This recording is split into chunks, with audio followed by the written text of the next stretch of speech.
আজ ১৮ মে ২০২৬ বিশ্বজুড়ে বারুদের গন্ধ আর রণক্লান্ত দেশগুলোর সর্বশেষ পরিস্থিতি নিয়ে আপনাদের সাথে আছি আমরা ভূচক্র। মধ্যপ্রাচ্যে পারমাণবিক কেন্দ্রের ওপর হামলা থেকে শুরু করে ইউক্রেনের ইতিহাসে বৃহত্তম ড্রোন হামলা, গত ২৪ ঘণ্টার যুদ্ধের ময়দান থেকে বাছাই করা ১০টি গুরুত্বপূর্ণ সংবাদ নিয়ে সাজানো হয়েছে আমাদের আজকের বিশেষ আয়োজন। চলুন সরাসরি চলে যাই মূল খবরে। এক, ইউক্রেন রাশিয়া যুদ্ধ একদিনের সর্বোচ্চ ড্রোন হামলা চালিয়েছে। ইউক্রেন এবং রাশিয়ার মধ্যকার যুদ্ধ এক নতুন এবং ভয়াবহ মোড় নিয়েছে। গত ২৪ ঘণ্টায় ইউক্রেন রাশিয়ার অভ্যন্তরে ইতিহাসের বৃহত্তম ড্রোন হামলা চালিয়েছে বলে দাবি করেছে মস্কো। প্রায় ১০৫৪টি ড্রোন দিয়ে চালানো এই হামলায় রাশিয়ার জ্বালানি অবকাঠামো এবং সামরিক ঘাঁটিগুলো টার্গেট করা হয়েছে। অন্যদিকে রাশিয়াও বসেনি, তারা ইউক্রেনের ওডেসা এবং ডিনিপ্রো অঞ্চলে ভারী ক্ষেপণাস্ত্র হামলা চালিয়েছে, যাতে অন্তত ২০ জন বেসামরিক নাগরিক আহত হয়েছে। ইউক্রেনের জেনারেল স্টাফ জানিয়েছেন গত একদিনে প্রায় ১২২০ জন রুশ সৈন্য নিহত হয়েছে এবং বিপুল পরিমাণ সামরিক সরঞ্জাম ধ্বংস হয়েছে। এই সংঘাত এখন কেবল সীমান্ত নয়, বরং দুই দেশের গভীর অভ্যন্তরে এক বিভীষিকা তৈরি করছে। ২. সংযুক্ত আরব আমিরাতের পারমাণবিক কেন্দ্রে ড্রোন হামলা। মধ্যপ্রাচ্যে উত্তেজনার পারদ চড়ছে। সংযুক্ত আরব আমিরাতের বারাকাহ পারমাণবিক বিদ্যুৎ কেন্দ্রের কাছে একটি ড্রোন হামলার খবর পাওয়া গেছে। আমিরাতের প্রতিরক্ষা মন্ত্রণালয় জানিয়েছে ইরাকের আকাশসীমা থেকে ৩টি ড্রোন অনুপ্রবেশ করেছিল, যার একটি পারমাণবিক কেন্দ্রের বাইরের জেনারেটরে আঘাত হানে।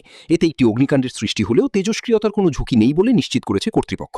সৌদি আরব জানিয়েছে তারাও একই সময়ে তাদের আকাশসীমায় ৩টি ড্রোন রুখে দিয়েছে। এই হামলাটি এমন এক সময়ে ঘটল যখন ইরান ও ইসরায়েলের মধ্যে সরাসরি যুদ্ধাবস্থা চলছে। আন্তর্জাতিক পরমাণু শক্তি সংস্থা বা IAEA এই ঘটনাকে পারমাণবিক নিরাপত্তার জন্য একটি বড় হুমকি হিসেবে আখ্যায়িত করেছে। ৩. ইরান ইসরায়েল যুদ্ধ বিশ্ব অর্থনীতিতে ধস। ইরান এবং ইসরায়েলের মধ্যে চলমান সরাসরি যুদ্ধের প্রভাব এখন সারা বিশ্বের পকেটে আঘাত হানছে। রয়টার্সের এক বিশ্লেষণে দেখা গেছে এই যুদ্ধের কারণে বৈশ্বিক কোম্পানিগুলোর অন্তত $২৫ বিলিয়ন ক্ষতি হয়েছে। বিশেষ করে জ্বালানি তেলের দাম হু হু করে বাড়ায় এশিয়া এবং ইউরোপের উৎপাদন খাত স্থবির হয়ে পড়েছে। ডোনাল্ড ট্রাম্প ইরানকে দ্রুত যুদ্ধবন্ধের আলটিমেটাম দিলেও তেহরান জানিয়েছে যতক্ষণ না মার্কিন যুক্তরাষ্ট্র তাদের ওপর থেকে নিষেধাজ্ঞা তুলে নিচ্ছে ততক্ষণ কোনো আপোষ হবে না। পাকিস্তানের মধ্যস্থতায় তেহরানে শান্তি আলোচনার একটি প্রচেষ্টা চললেও এখন পর্যন্ত কোনো সুনির্দিষ্ট ফলাফল আসেনি। মধ্যপ্রাচ্যের এই রণক্ষেত্র পুরো বিশ্বকে এক অনিশ্চিত অর্থনৈতিক মন্দার দিকে ঠেলে দিচ্ছে। ৪. লেবাননে ইসরায়েলি বিমান হামলা ও বেসামরিক মৃত্যু। লেবাননের দক্ষিণাঞ্চল এবং বালবেক শহরে ইসরায়েলি বিমান হামলায় ব্যাপক প্রাণহানি ঘটেছে। লেবাননের স্বাস্থ্য মন্ত্রণালয় জানিয়েছে গত ২৪ ঘণ্টায় ইসরায়েলি ক্ষেপণাস্ত্র হামলায় অন্তত ৫ জন বেসামরিক নাগরিক নিহত হয়েছে, যার মধ্যে ২টি শিশু রয়েছে। বালবেক শহরে একটি অ্যাপার্টমেন্ট ভবনে হামলায় ইসলামী জিহাদের একজন কমান্ডার ও তার ১৭ বছর বয়সী কন্যা নিহত হওয়ার খবর পাওয়া গেছে। যুদ্ধবিরতির আলোচনা চললেও লেবাননে ইসরায়েলি হামলা থামছে না। যুদ্ধের শুরু থেকে এ পর্যন্ত লেবাননে মৃতের সংখ্যা ২৯০০ ছাড়িয়েছে। স্থানীয় উদ্ধারকর্মীরা এখনও ধ্বংসস্তূপের নিচে প্রাণের সন্ধান চালাচ্ছেন, কিন্তু অনবরত শেলিং উদ্ধার কাজকে অসম্ভব করে তুলছে। ৫. সুদান গৃহযুদ্ধ। ড্রোন যুদ্ধের নতুন কেন্দ্র প্রবেশ করেছে। সুদানে চলমান গৃহযুদ্ধ এখন এক নৃশংস অধ্যায়ে প্রবেশ করেছে। জাতিসংঘ জানিয়েছে সুদানের প্যারামিলিটারি ফোর্স RSF এবং সরকারি বাহিনীর মধ্যে লড়াইয়ে ড্রোন ব্যবহারের ফলে বেসামরিক মৃত্যুর হার আশঙ্কাজনকভাবে বেড়েছে। ২০২৬ সালের প্রথম ৪ মাসেই ড্রোনের আঘাতে অন্তত ৮৮০ জন বেসামরিক লোক নিহত হয়েছে। খার্তুম এবং দারফুর অঞ্চলে ড্রোন হামলার কারণে পানি ও বিদ্যুৎ সরবরাহ ব্যবস্থা পুরোপুরি ভেঙে পড়েছে। জাতিসংঘের মানবাধিকার প্রধান ভলকার তুর্ক সতর্ক করে বলেছেন সুদান এখন দুর্ভিক্ষের দ্বারপ্রান্তে। যুদ্ধের কারণে কৃষি এবং সার সরবরাহ বন্ধ হয়ে যাওয়ায় লাখ লাখ মানুষ অনাহারের ঝুঁকিতে রয়েছে। আন্তর্জাতিক মহলের নীরবতা সুদানের এই মানবিক বিপর্যয়কে আরও ঘনীভূত করছে। ৬. মিয়ানমার সম্পদের লড়াই ও গৃহযুদ্ধ।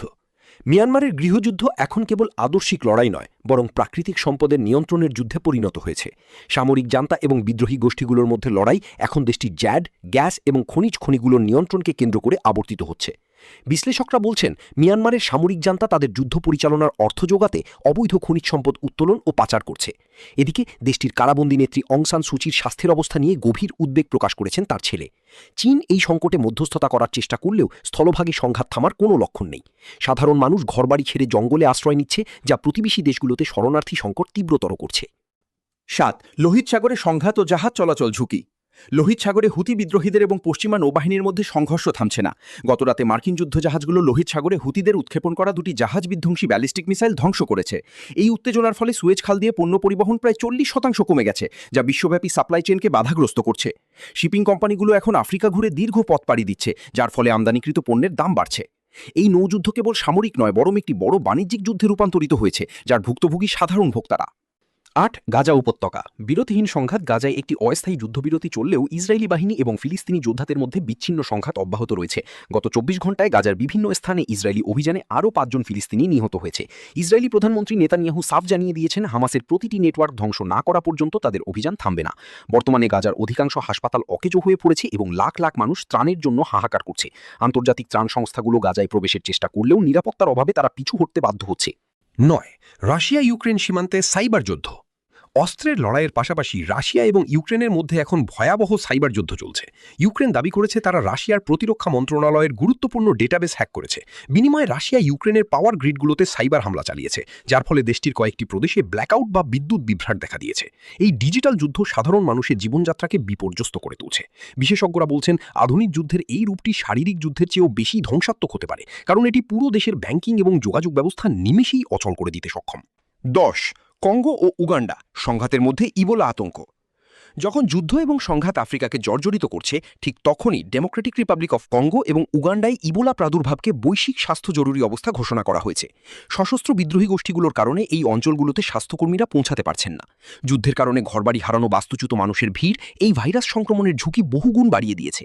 একদিকে কামানের গোলা, অন্যদিকে মরণব্যাধি ভাইরাস, এই দুয়ের জাঁতাকলে পিষ্ট হচ্ছে সাধারণ মানুষ। বিশ্ব স্বাস্থ্য সংস্থা জানিয়েছে, যুদ্ধ বন্ধ না হলে এই মহামারী নিয়ন্ত্রণ করা অসম্ভব হয়ে পড়বে।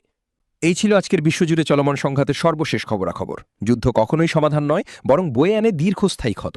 আমরা আশা করি বিশ্বনেতারা দ্রুত শান্তি ফেরাতে কার্যকরী পদক্ষেপ নেবেন। এই ভিডিওটি সম্পর্কে আপনার মতামত আমাদের কমেন্ট বক্সে জানাতে ভুলবেন না। যুদ্ধের ময়দান এবং আন্তর্জাতিক রাজনীতির এমন আরও বিশ্লেষণধর্মী আপডেট পেতে আমাদের চ্যানেলটি সাবস্ক্রাইব করে সাথেই থাকুন। দেখা হবে পরবর্তী ভিডিওতে। ততক্ষণ ভালো থাকুন, নিরাপদে থাকুন। ধন্যবাদ।